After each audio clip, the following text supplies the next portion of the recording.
Hello everyone! Today we're going to look at a dynamic HUD Prime PokerMaster in action. I have chosen several hands as examples so that I could show you how it works and what it can help us to do.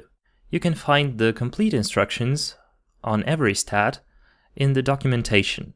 There you'll also find the info on binding pop-ups to your stats and creating HUD blocks which change based on the number of hands. I won't describe it in detail in this video.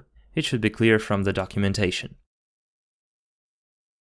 Let's first have a look at several hands. Here's our position, Mr. Hobbit. We open raise. No one has acted yet, and we only have general stats on every opponent: VPIP, PFR, and number of hands. We opened up, and an opponent 3-bets us. Now we can see the block on his post-flop play in 3-bet pots. If we have a lot of hands on the opponent, let's say more than 250, we'll have c-bet flop here, c-bet turn here, bet folds and check bets. Up here we also have a block of pre-flop stats with his cold call, 3-bet, fold to 4-bet, and c-bet in 3-bet pots. The pre-flop block depends on whether a person is in position to us. This time he is in position, and we only see his in position stats. If he was out of position, the stats would also be for out of position play. We call, and now the stats remain the same. This time again we open, and our opponent calls us. Again we can see his cold call, 3-bet, and his post-flop stats. How he folds to c-bet flop, to c-bet turn, how he raises c-bets and check folds. But in this case we have very few hands on our opponent, only 28, and in this case, as you can also see in the documentation, all these stats will be general, meaning fold to any bet on the flop, raise of any bet on the flop, regardless of pot type. Here a player squeezes us, and we can immediately see his squeeze block, his play in 3-bet pots. If we have more than 250 hands on the player, we will already see a 3-bet pot stats here, but 98 hands is not enough, which means all these stats are again general. Overall bet flop, overall bet turn, just to have an idea about his tendencies. The same applies to pre-flop: cold call, 3-bet, fold to 4-bet, and bet in 3-bet pots.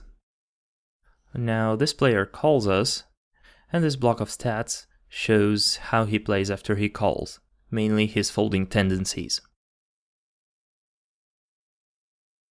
Next hand, a player limps, and we see his limping stats. Here we have some info about his limps, limp folds, fold to c-bet flop, after limp calling, fold to c-bet turn, raise c-bet, and donk bet. Next hand, an opponent open raises, and we can see a block of stats where we have his raise first stat from the specific position. This time it's UTG. Next comes fold to 3-bet. We already have 348 hands on him, and it shows us his out of position stats because he is out of position against us. The last stat is fold to c-bet in 3-bet pots. We can immediately estimate how he reacts to our c-bets in 3-bet pots, and generally how he plays after we 3-bet and he calls. Next we have a block with his post-flop stats when he has the initiative: c-bet flop, c-bet turn, in this case in single raised pot. If someone calls him, we already have this fold to squeeze stat.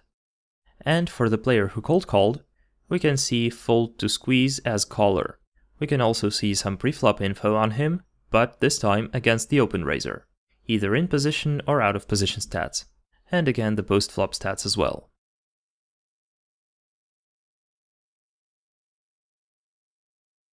Another hand, this person open raises. Here's this standard pre-flop raise block, in addition to post-flop c-bets. We've already discussed it. Here I'd like to draw your attention to stealing and re-stealing situations in the blinds or on the button. In this case, the players after us receive this additional block of stats, where we can see first fold to steal.